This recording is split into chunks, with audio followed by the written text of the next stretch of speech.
Welcome, fellow armchair generals. This is Gamer 1745 here with a game that I've been wanting to bring you for some time, Strategic Command World War II War in Europe. The reason I say I want to bring it to you for some time is with my standard recording software, it doesn't record. But I found with my GeForce experience, give a shout out to that, game recording software, it does record. So yay.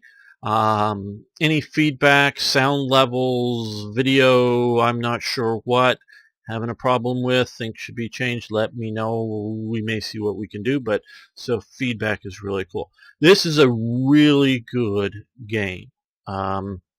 Maybe I oversold it. I don't know. I think it is. Now it has some limitations compared to what we all know and love in one form or another, I would say, on this channel of Hearts of Iron. Hearts of Iron is a global game.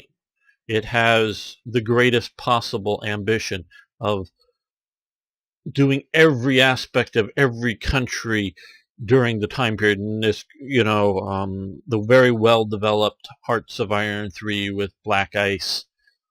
That's how I put that, or and shall we say, in my opinion, still very much in its infancy, Hearts of Iron 4. It wants to model Uruguay and Peru and Bhutan, and do theoretically full ministers of Bhutan for the period, in theory. And that is a grand ambition, and one that I wholeheartedly support. This looks, as the title says, war in Europe. So Asia's a non-thing here, at least basically. And they do have a little bit of North America and whatnot, but it's looking at just that. And it does what it does fairly well. And one really good thing is it has railroads. Yay! As many of you know how much I want railroads in Hearts of Iron 4. And it also has events. Wonder what they'd pay for a good Third Reich event DLC for Strategic Command. I could make them something that would be very interesting. It's obviously a little shorter in scope time period wise, but would be interesting. So we're going to play Germany in the campaign game here. Again, want all of your feedback. So we will click that. Now we're going to choose access site. We're going to do intermediate difficulty, computer bonuses 0, spotting 0. Okay, so we're just basically difficulty is intermediate and everything is sort of no bonuses to the computer. We are not doing 3D units. That is my preference. I hope most of your preference as well. National colors, last turn summary. Gives you a summary of what happened. Messages, yes. Fog of war. Weather, undo moves, retreats, show moves in combat. Messages are turned on. Quick animation enables this to speed up an AI turn. I think that can be changed later on. Give me some feedback, because the AI turns can take a long time, but I also don't want them zipping by too fast for this game to be able to see. You can see, I guess this is just what we're going to see here. So look at advanced, HQ attachment highlights, intercepted, escort range highlights. National morale bars. That. So I guess we're going to go. Now here, this uses a lot of scripts. This is something that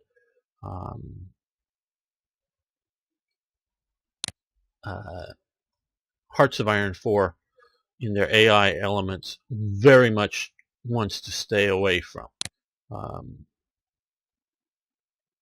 I have to pause here and think sort of what I can say, because again, I know too much.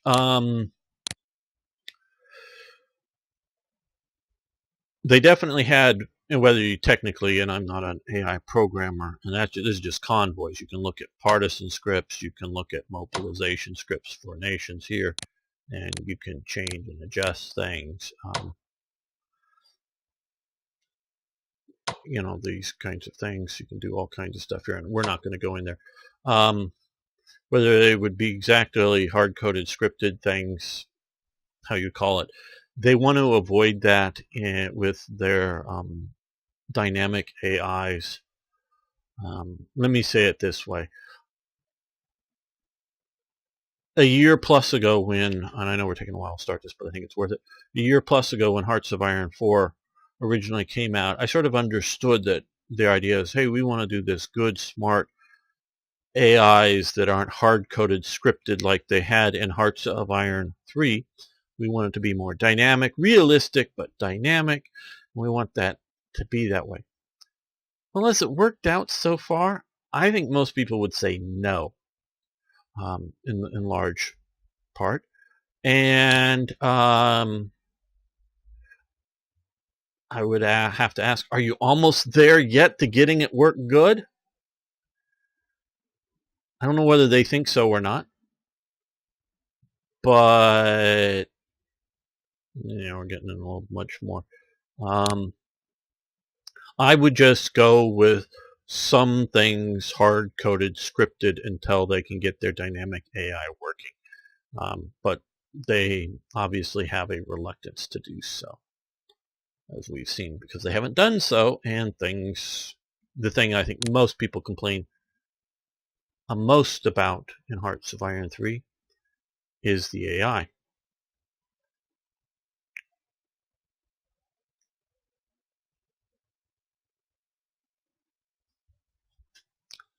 Yes, we are loading things.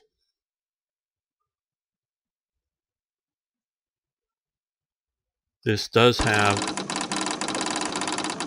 a good sort of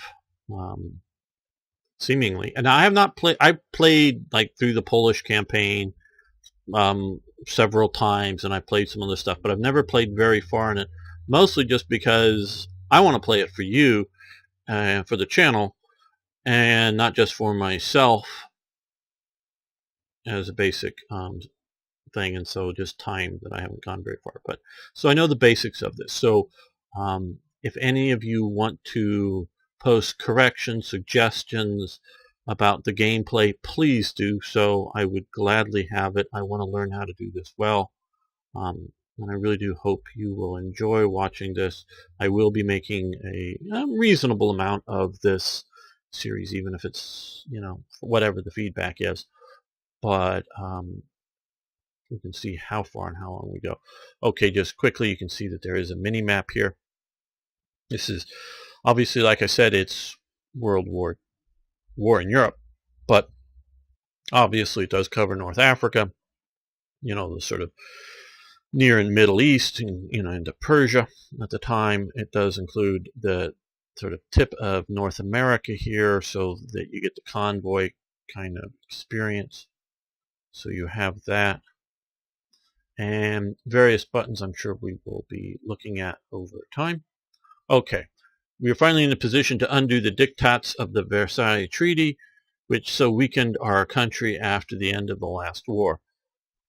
With our new panzers on the ground, the Luftwaffe in the air, and the Kriegsmarine at sea, now is the time for us to wage offensive war against our enemies. Our most important enemy is Great Britain. Bring her down, and we will be masters of Europe. Ultimately, we also have to confront and defeat the Soviet Union, so while we advance and conquer Europe, we must prepare for the great conflict ahead. Let us advance and put our enemies to flight. Forward, panzers. Well, panzers forward. Okay. So, we've got that. Now, right now, we're still waiting.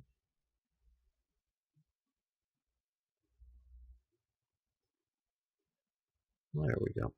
Now you can see here. You can take a look around the map. So, we're getting all the way down here to what is this getting to Spanish Morocco, I think. There is, like I say, some elements that deal with getting further out, like going around Africa here. And you can zoom out like this.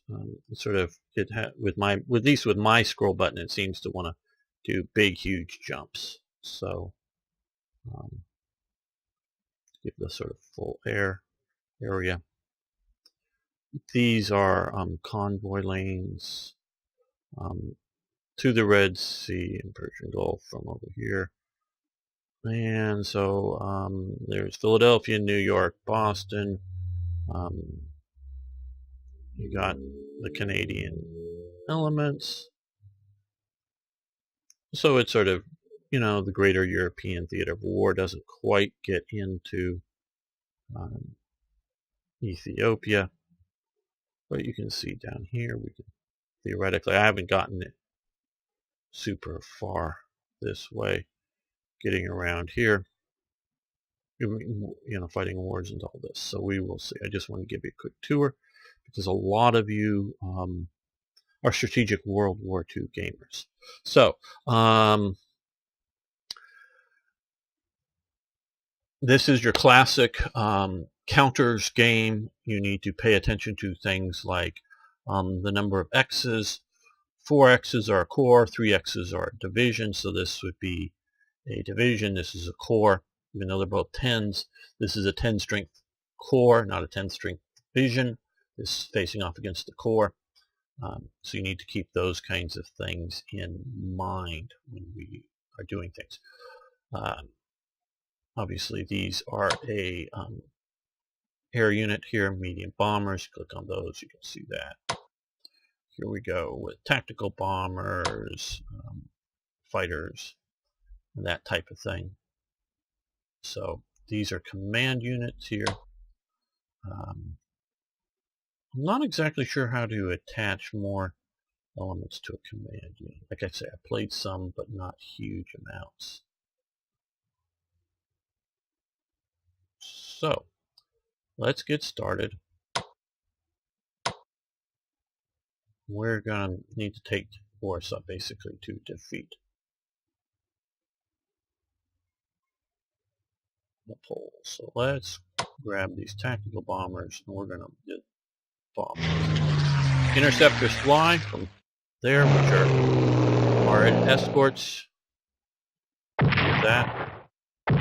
Did that for 2 damage. For 4 damage.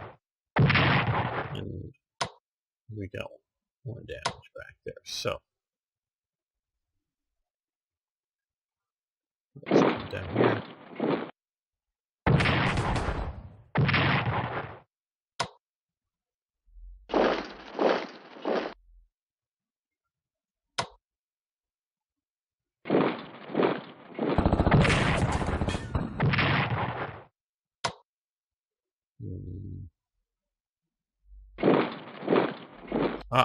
Bumped into a garrison. Well, isn't that special? Okay. Got some Polish cavalry here we need to deal with.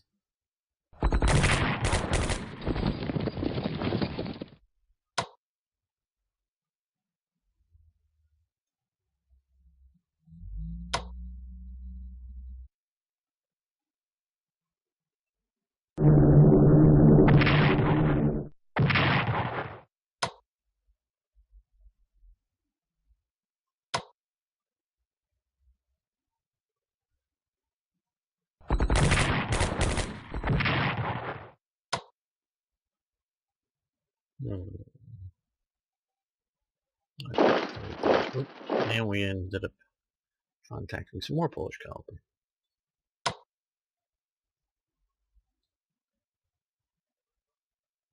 Let's see, if we move these guys up here. Ooh, took them out completely. Let's get up to the rail line there. You were going to drive over there. Oh, we can get all the way down here. Ooh, that could be somebody there. I don't know. Let's see how some of the other front goes here.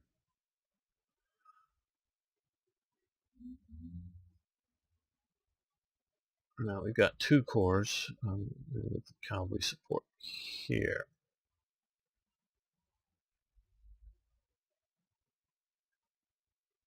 Well, these are entrenched, so we're going to start off by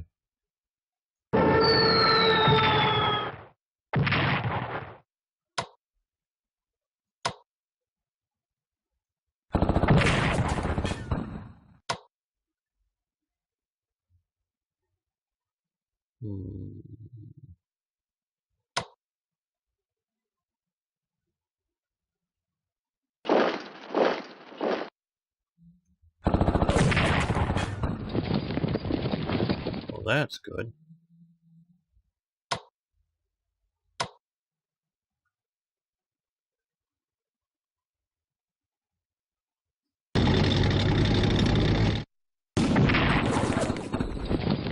These are tanks as good sort of mobile elements there.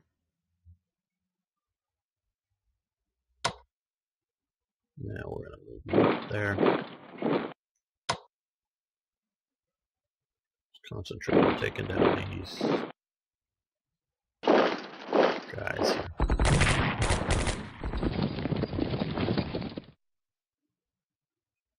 Got some armor in there, I see.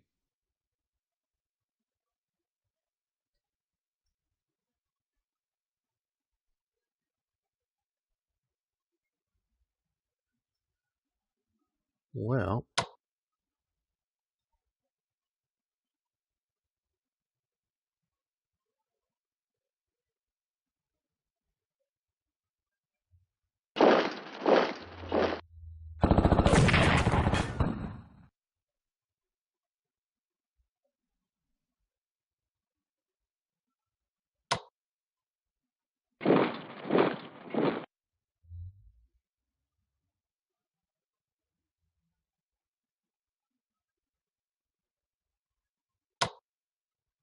they can't make it up to there, so I think this is the biggest threat here, so we're going to try to hit it from its flank. There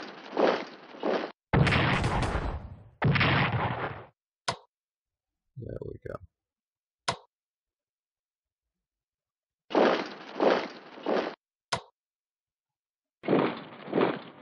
We're not going to attack that core. We're just going to try to box it in and cut off its supplies.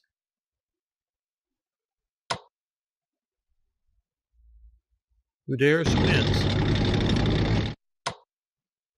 So we dared. Looks like we sort of kind of won.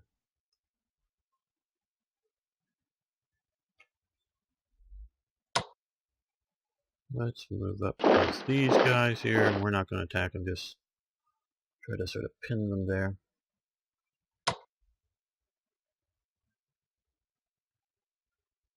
You can see, I think these are its 3 subunits, but I'm not quite sure.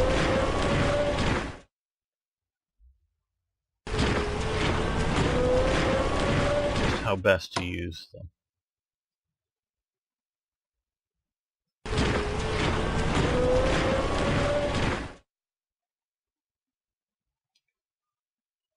Okay, now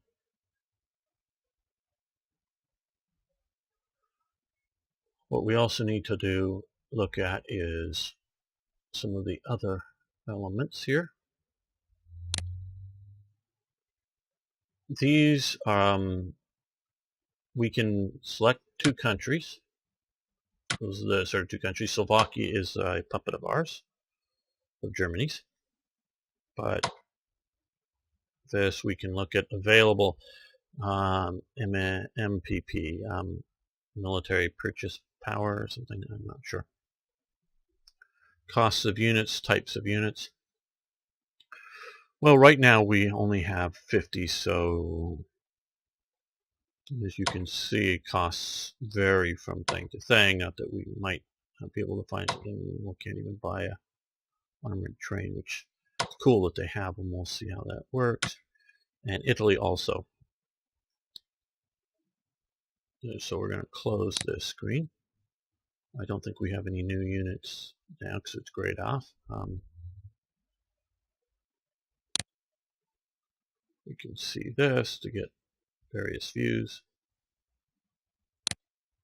Now we like we have, when you zoom out here, and what I want to do is show you the Balkan crosses or bar crosses for ships. So we're going to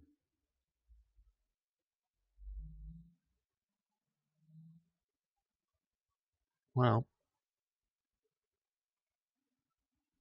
let's see out here.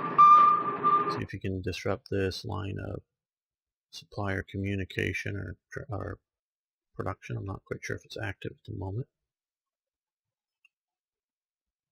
And here we've got a submarine that's out here. So we're going to go sit down here, and a cruiser, the Deutschland.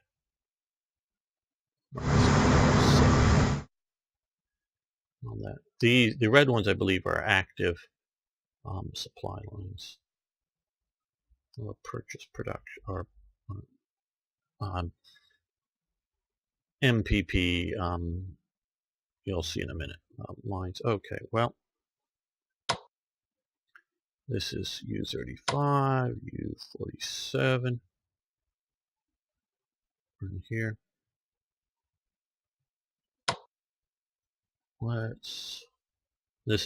This blue one here is a friendly line that we're getting some coming in from Narvik,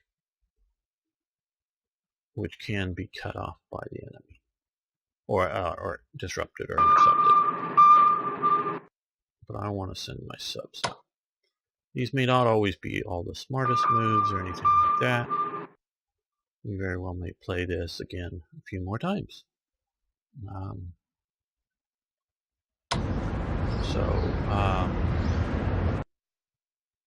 That diplomacy we can look at, trying to get countries into the Axis or communists or whatever, so we can, including declaring war and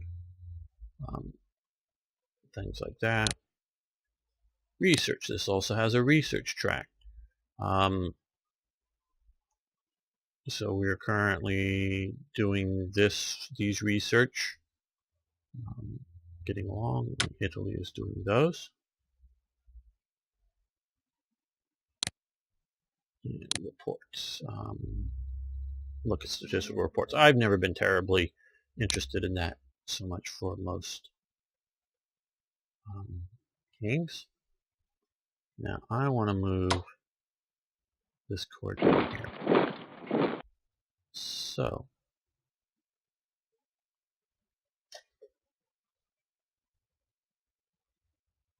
now this looks like a reasonable first turn. We'll see if this was a good first move or not. Notice they even sort of have. We actually sort of occupy Danzig, but it is its own sort of thing there. Let's end the turn. Do you really want to end this turn? Yeah, for better or not, let's do so. Polish morale suffers from battlefield losses. This is why I tell you they have events and they with images. So yay for this. I was very surprised when I first played this to find that they had this. Not on the scale of Third Reich events, but still it's very good. Okay, Lieutenant General Kurt Student's 7th Flieger Division is partially formed and trained unit of paratroopers. Despite its incompleteness, it can be used in later stages of the invasion of Poland or an early attack on France. Alternatively, we could allow it to complete its training and formation, in which case it will deploy at full strength at Hamburg at the end of the year. Would you therefore like to deploy the understrength and only partially trained 7th Flieger Division? Yes, or let it complete its. We're going to go, no, I don't need it right now.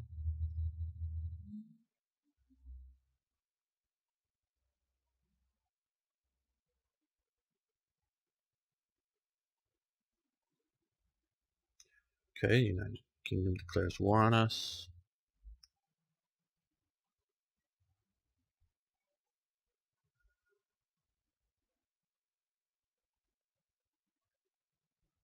France declares war on us as well. Yes, this is a turn-based. Well, technically, Zax99 pointed out to uh, the head of Paradox on Twitter recently. Hearts of Iron is a turn-based game. Just its turns are like every hour instead of days or months or weeks.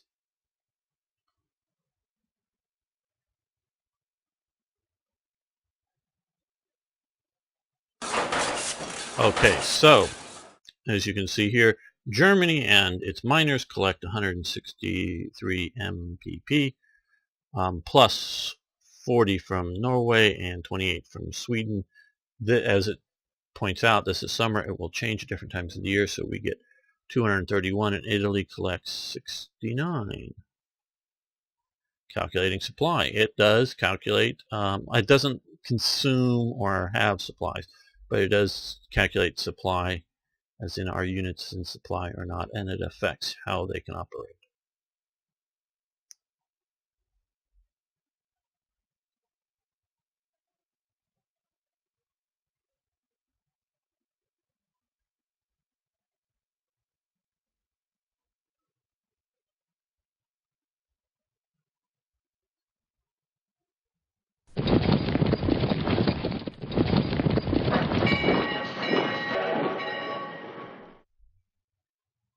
Now you can see here the AI is being very reactive to what I'm doing.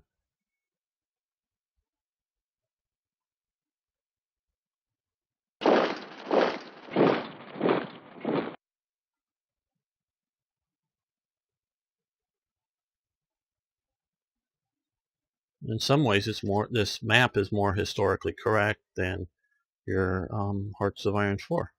And I'll point that out at the end of this turn here, or this ally turn. One of the places. And I'm not just saying scale as in hexes versus the province. Actually, I like the idea of provinces better because, especially with the Hearts of Iron 3 map, you can connect things up, or lack of connections up, better than you can otherwise. Hexes are great for tabletop maps. Well, we also got a Fear Canada now. Great for tabletop games in the traditional sense, so it works well enough here. And again, I'm not disappointed in it being here, but I just think a good, a little more detail. Operation Peking, evacuation of the Polish destroyers to the UK. It was 3 destroyers. This, I forget their names right offhand. In earlier things, I've tried to sort of block Gdynia and the region to see if I can stop that. Can't. Okay, we're Canada's supply convoys to the UK begin.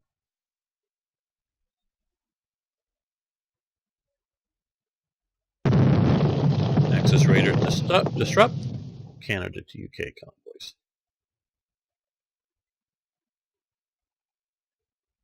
We should see one or more of the convoy links turn red because they're now actually our enemies. So we get the summary. Canada declares war. Operation Peking, supply convoys. Okay. And the UK lost 14 in PP. The Kriegsmarine is confident that a protracted naval effort against the British Empire will bring their eventual withdrawal from the war. We can target not only convoys sailing directly to the UK, but also enemy ports and other coastal areas of importance to the Canadian economy. Recommendation: send U-boats and surface raiders to target supply convoys, as well as mine the ports of Halifax and Sydney, Canada. Okay. Invading Great Britain. A study by staff officers looking into the question of invading Great Britain have reported that if we are to do so in 1940, then there are a number of steps we should take to help prepare the way. These include investing in air power to knock out the Royal Air Force and Royal Navy, investing in amphibious warfare technology, preparing airborne forces to drop onto English soil in conjunction with the invasions, using the Kriegsmarine and U-boats to escort the invasion force, and securing a port that supplies and reinforcements can be brought over the channel. This would be a high-risk operation likely to face stiff resistance while also awakening pro-war feelings in U.S. and USSR, for both would be alarmed at the incapacitation or implications of a successful invasion of the UK.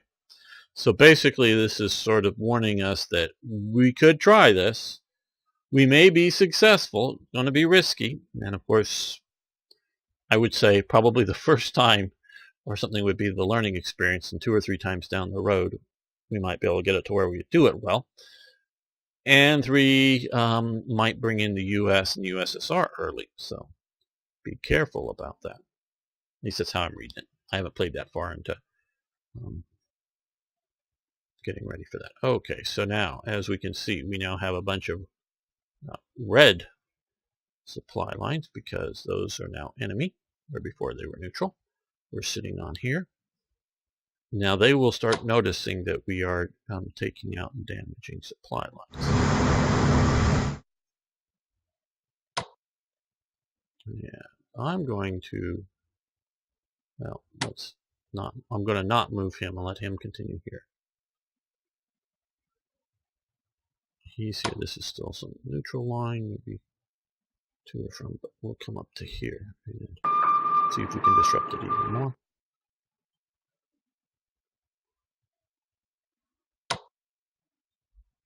And I have had them come and mess with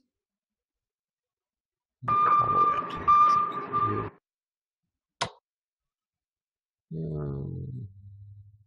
Well,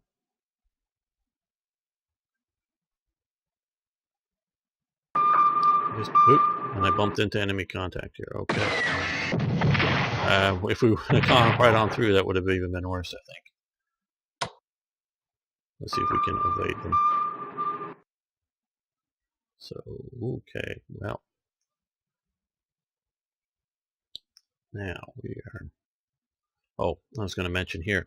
If you notice this line of fortifications here, we can't zoom in any further, here along the border, this part of the SAR, including these industrial areas, are not protected, and that's actually the way it was. It just, when they were building the Atlantic Wall, whether it's quite this big, you know, to these 2 full hexes or not, just there was a fair amount of industrial town space that's sort of right on one of the little rivers here, not as big as the Rhine, but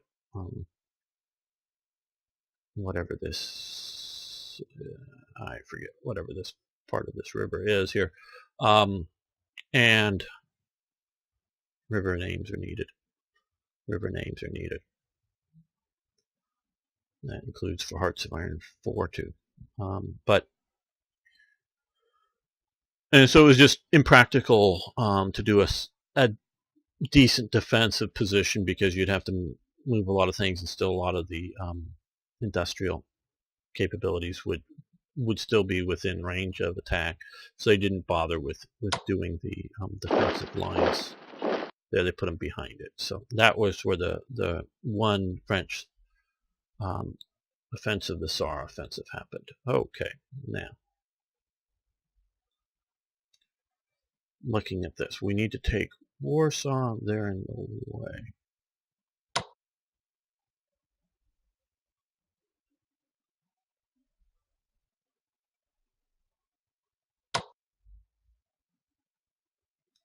Let's see if we can take out this. Well, not quite take it out, but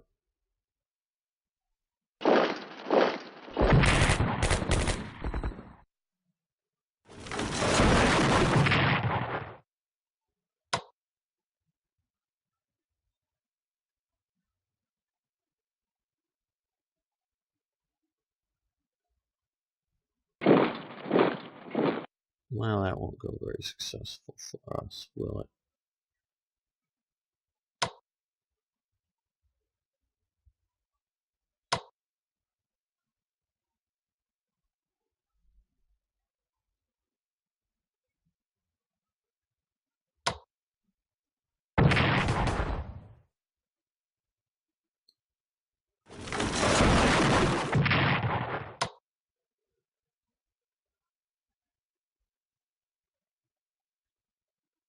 Hoping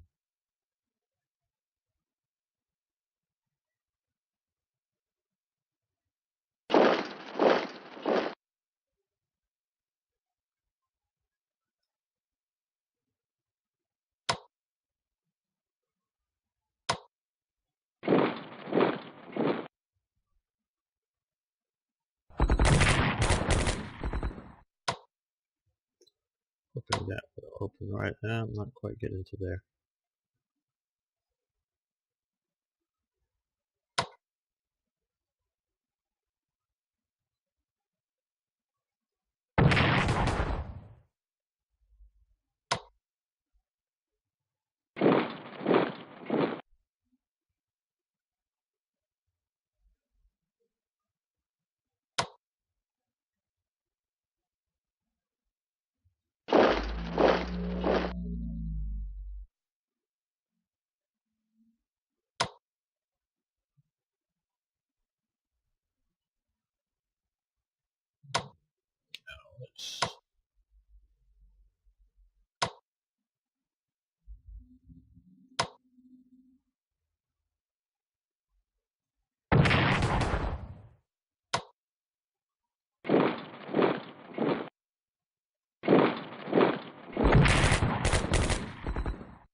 Let's use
length. Hopefully, be able to get to there.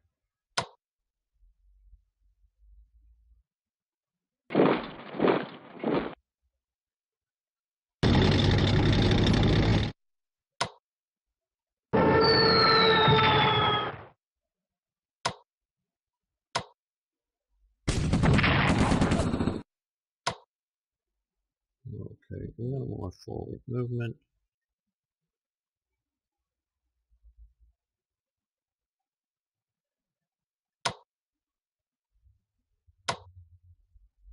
We're just going to continue to isolate that down. 3 points there. I think I'm going to continue to isolate that.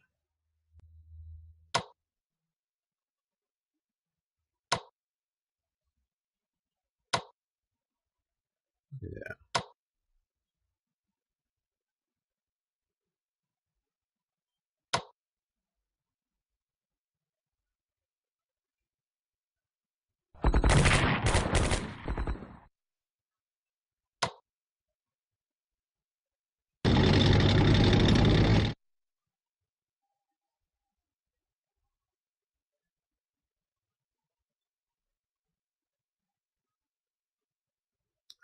So you can see, maybe next turn, I don't know, that we might be able to get to take Warsaw.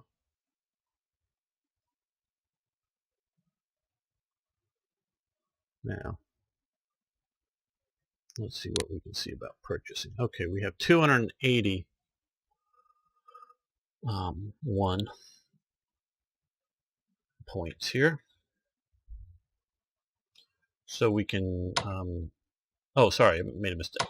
Yeah, 4 is, that's Army versus Corps. Sorry, I did.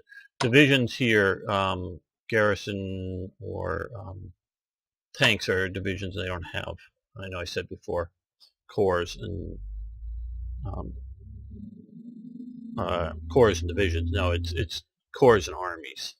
So you can buy an army for 250, or you can buy a corps for 150. So, and then mechanized and tanks are just thought to be on the divisional scale because of just sort of the scale of this game. And you can like do advanced tanks here, and so you can see from 250 to 275 for the cost and that type of thing. Fighters, and again we can do advanced aircraft.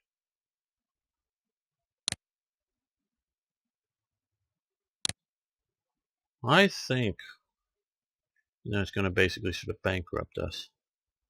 We're going to purchase fighters. So now come over here to production. This is our production screen. These are the months that they're going to be available, but it also says,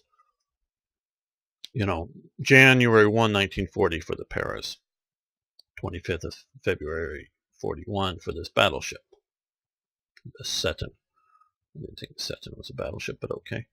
And similarly, so you can look out different months, different times, and you can see these are the fighters I just bought here. So they will be out in April of 40, probably. No, yeah, because these are tactical bombers, but these are the fighters. So it'll take a while to build them. So you have a building schedule like that. And you can set the names. So I think we will. Let's also look at purchasing. Let's look at Italy, because we've got 149.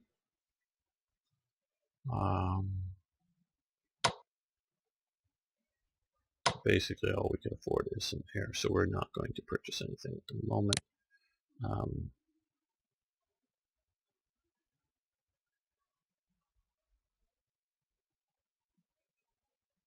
So you can see we could be moving them around. There is no allied AI. There's only an enemy AI. So if we want to do anything as Italy, we have to do it. Purchasing, unit movement, you're playing the Axis, or you're playing the Allies. Don't know if I don't think there's a Soviet different. I'm quite honestly not sure at the moment. Okay, so let's end this turn. Yes. We may have forgotten something important. Red Army begins crossing the border into Poland. I think that's a BA. I forget. Yeah. Polish morale plummets. News spread that the Red Army has crossed the border.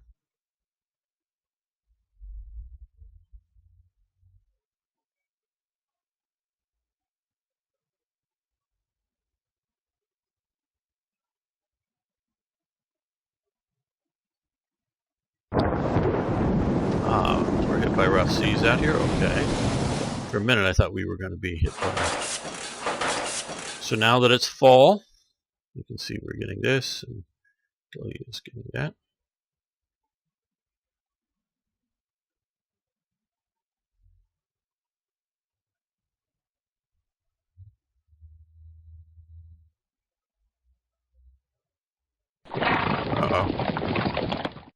Their cavalry is charging into our rear.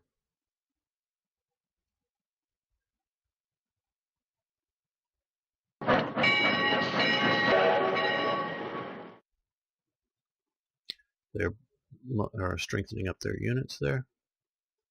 France.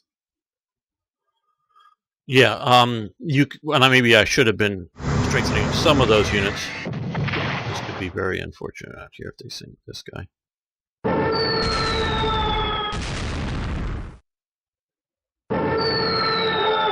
Submarine dives basically means it gets away. They still may find it again.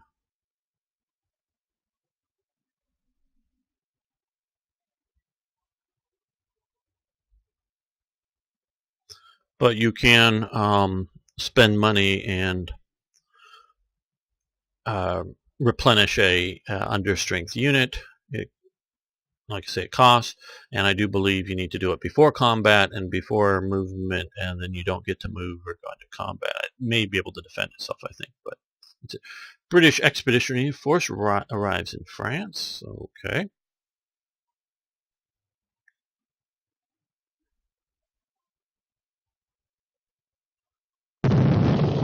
Axis raiders disrupt convoys of Canada there.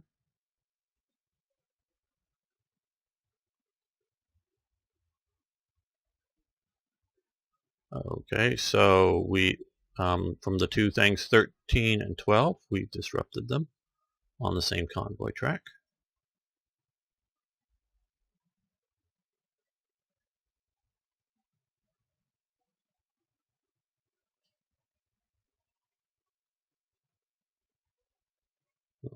Okay, it's back to us. And you can see it's fall, so the sort of terrain is now changed.